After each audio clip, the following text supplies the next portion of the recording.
Update. I-50 female told my daughter 24 female that I won't attend her wedding if her biological father is there, but now she says I'm being stuck in the past. Original post. For some context, about 24 years ago, I was violated by a close friend of mine and got pregnant by the encounter. I was inconsolable for months after the event. To make matters worse, I found out that I was pregnant at about 20 weeks, and where I lived at a time it was illegal to terminate after the first trimester. My husband had really been my rock and my support during that time, and I do not know how it would have ended up if not for him. He said that I could put it up for adoption, or I could keep the child and he would raise it like our other children. I decided to not give it up for adoption, but raising the kid was hard. I'm half Polish and half German, and he is half German and half Russian. We both have pale skin, light hair, and blue eyes, as well as being fairly tall. I'm about 178 centimeters or around 5'10", and he's 191 centimeters or about 6'3". However, our daughter Luna is about 160 centimeters or 5'3", has dark hair and a brown complexion like her biological father. I often heard snide remarks about me being an unfaithful wife because it was obvious that she was not my husband's child. It was especially hard for me when Luna was young, because she looked so much like her dad. My husband took care of my daughter most of the time, since I had bad flashbacks whenever I saw her face from when I was violated. As she grew up, it died down a bit, but I would still get these horrible panic attacks when I saw her wearing boys' clothes and short hair. Since I was prone to having panic attacks, Luna ended up being closer to my husband than she was to me. Also, she often ended up getting a little more than her siblings from my husband as some sort of compensation because of me. We never told her that she was the product of a non-consensual act, because I was too ashamed and my husband did not want her feeling different from her siblings. I often told her that me and her biological father got into an altercation but never spoke to one another ever again. About 2 years ago, she got one of those DNA test items and found out she had a relative in the system. Said relative got Luna in touch with her bi-dad, and they started talking despite my protests. He apparently wanted to speak to me about something he wanted to tell me, so Luna attempted to persuade me to speak with him. I made her aware that me and her father shouldn't ever be in the same room together. Now, Luna's getting married to a lovely young man. Some of the COVID restrictions have been lifted, so she's able to have a decent-sized wedding. The original plan was to have my husband walk her down the aisle, but he had gotten into a bad accident, leaving him in a wheelchair until his legs are strong enough to support his weight again. However, this is not her idea of a picture-perfect wedding day, so she invited her biological father to have the honor of being the bride's father. Her wedding invitation not only invited my offender, but she totally disrespected the man who raised her. Although I or a bridesmaid could have pushed him down the aisle, she thinks it would not fit the vibe of the wedding. My husband looked so shocked and upset that she would even think of this, but I was furious. I have a visceral hate for that man, and I let her know that I would not be anywhere near him. She told me that this is what she wants and there's no changing her mind, so I told her I will not be attending if he's there. She got upset and told me that I shouldn't hang on to the past, but I laid it into her that she doesn't know what happened between me and her biological father, so she shouldn't stick her nose where it doesn't belong. Though I feel terrible about what I said and how I said it, and I can't be blamed for her being born or not knowing what happened since I never told her, I still feel as though my wishes should be respected if I say I don't want to be in the same room as someone. I'm now okay with her contacting her father, I just do not want anything to do with him. Also, it's rude to replace your father with another man who you've barely known for 2 years because of something he couldn't control. Can anyone offer me a perspective that I am not catching? Has anyone ever dealt with this, and if so, how? Now for the top advice before reading the update. You need to tell her how she was conceived. You did her a disservice by concealing that from her and allowing her to have a relationship with an offender. Now that offender has obviously fed her a narrative that paints him in a convenient light. Who knows what else that man could do? Tell her immediately. She should know that a picture-perfect wedding she wants will forever be marred by having him there. If after telling her she sticks to her guns, let her know you won't have a relationship with someone who so easily sides with someone like that. I was conceived from my father violating my mother. I would never expect my mother to see my father at all. You need to tell her. It's her business as well as yours. Also, I didn't discover the truth of my conception until I was roughly your daughter's age. It took some processing, but I've moved on. It's part of my story as it's part of your daughter's. It's time to stop lying to her. Frankly, you should have put her up for adoption the second you started having panic attacks around her. She's a grown 24-year adult. There is no reason for her to not know her bi-dad violated you. And now for the update. Before I get started on the updates, I have a few things I want to address. A lot of people have questioned me on why I did not tell my daughter that she was a product of a crime. The only answer is that I was ashamed of myself. For some context, before I got married to my husband, I actually was very close friends with my offender. We grew up together in a small community, and our families were close. Our parents even wanted us to be together. He was always interested in me, but I didn't give him a chance until university. I broke it off with him and started dating my husband, but I never cut him off because we were very close. He invited me over to drink. This was normal for us. And when I started getting a bit tipsy, he violated me. I was very traumatized by the situation and tried to get him jailed, but I couldn't.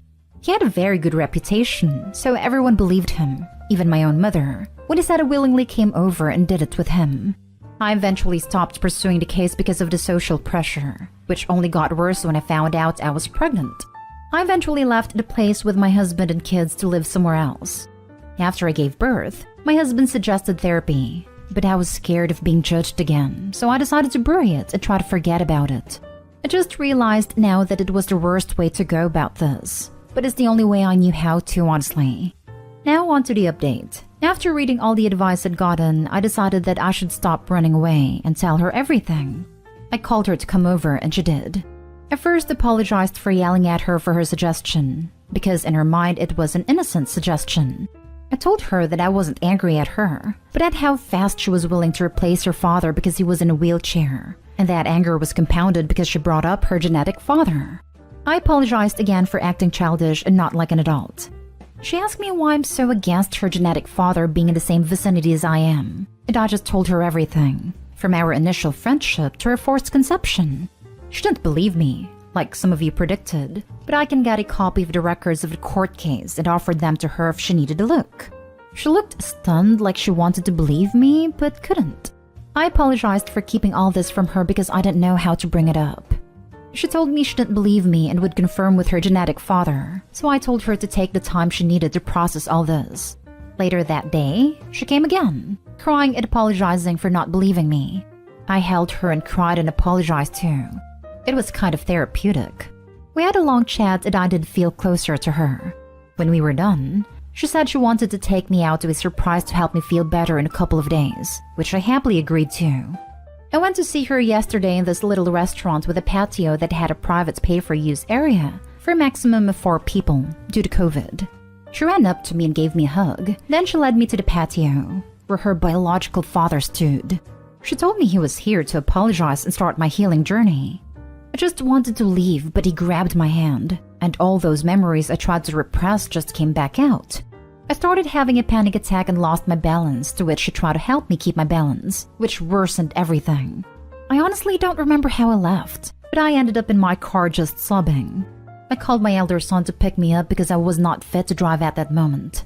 Today my daughter called me upset that I ruined her surprise, but I was extremely upset with her. I asked her why she did that when she knows everything that happened between me and him, and she tried to use the excuse of my healing journey, but I wasn't having it. She admitted that she wanted me to get used to him because he's gonna be walking her down the aisle along with my husband and we'll be doing the daddy-daughter dance. I told her that while I loved her and respect her decision to be with him, I am not willing to be anywhere he is. She started complaining about how she wants all her family to be there, and I'm still not forgiving, but I hung up the phone. My husband is aware of everything and stands by me if not going to her wedding, but I don't want this. If my other children were to know, they would stand by me and tell the rest of their extended family, which is going to lead to my daughter getting disowned by the family. There is no need to give me advice on this because I will be seeking professional aid. Anyways, one good thing to come out of this is that I'm finally confident enough to seek therapy. Thank you for listening to my venting and for commenting on my last post. Happy holidays! I hope you enjoy it with those who love you. WTF. Honestly, same. Daughter checked all requisites of villainy. Never met a daughter, but her entire existence infuriates me right now. It baffles me that in some twisted way, she excused, condoned, accepted, doesn't care that the assault happened.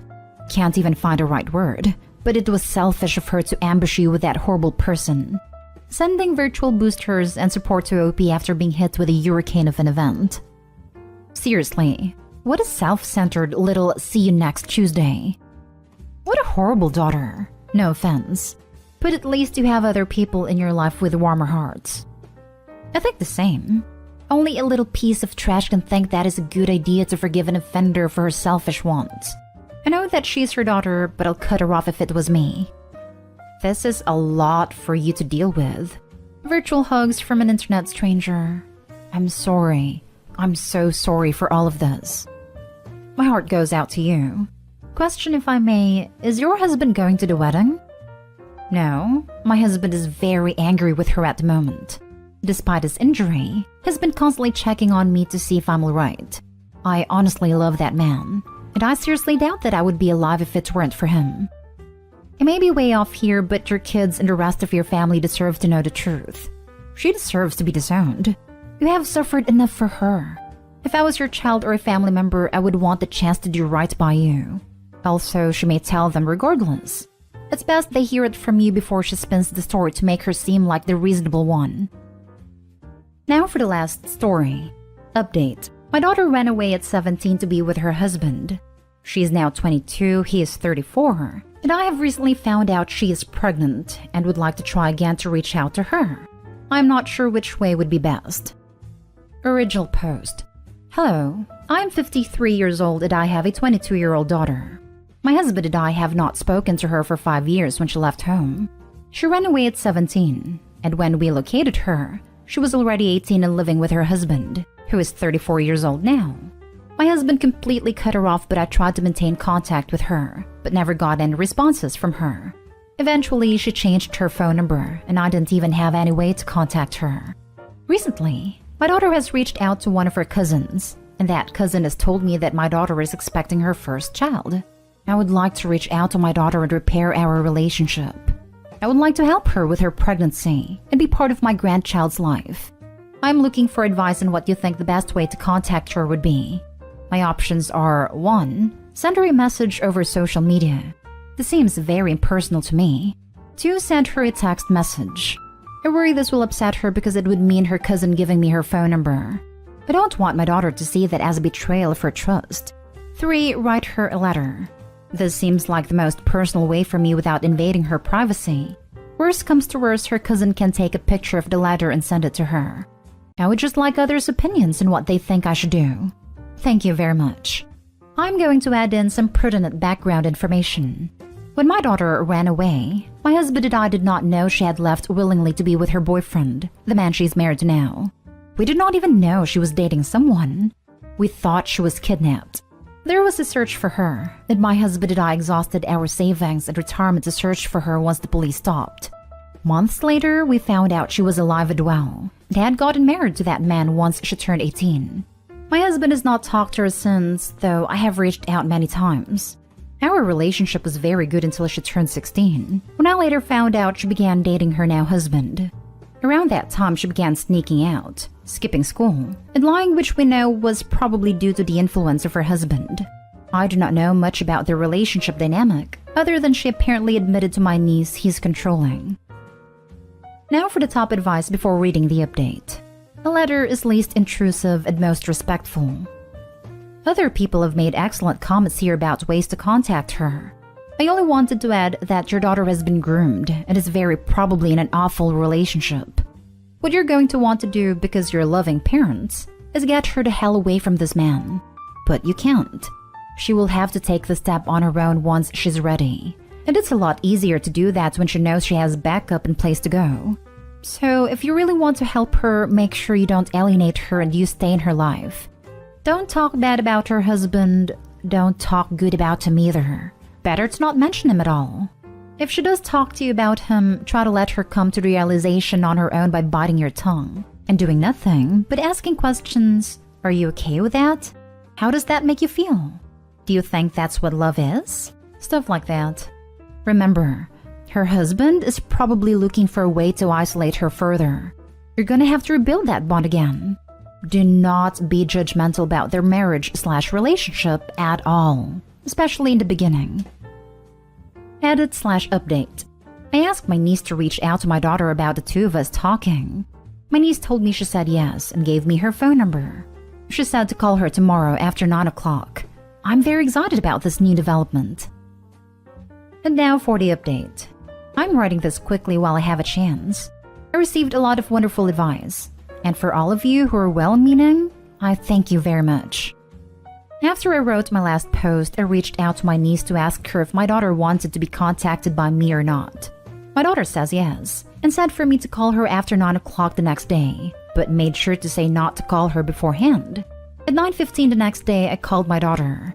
She immediately told me she needed money at a place to stay. She told me her husband had begun to get physical with her, and she was afraid for herself and her child.